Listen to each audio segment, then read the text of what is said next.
লালমনিরহাটের আদিতমারীতে এক গৃহবধূকে ধর্ষণের পর শ্বাসরোধে হত্যার অভিযোগ উঠেছে।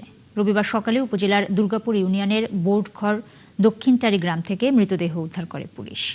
আদিতমারী থানার ভারপ্রাপ্ত কর্মকর্তা নাজমুল হক জানান, রবিবার সকালে স্বপ্না বেগম ঘুম থেকে না ওঠায় ঘরের দরজা ভেঙে ভেতরে প্রবেশ করেন স্বজনরা। এ সময় তার মৃতদেহ পড়ে থাকতে দেখে পুলিশকে খবর দেওয়া হয়। পুলিশ এসে মৃতদেহ উদ্ধার করে ময়নাতদন্তের জন্য মর্গে পাঠায়। প্রাথমিকভাবে ধারণা করা হচ্ছে ওই নারীকে সংঘবদ্ধ ধর্ষণের পর হত্যা করা হয়েছে।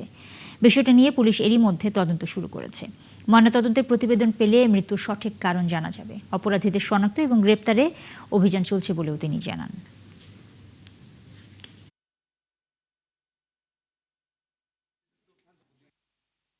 এই দরজা জানলা বন্ধ অবস্থায় মেন গেটটা খোলা অবস্থা পায়।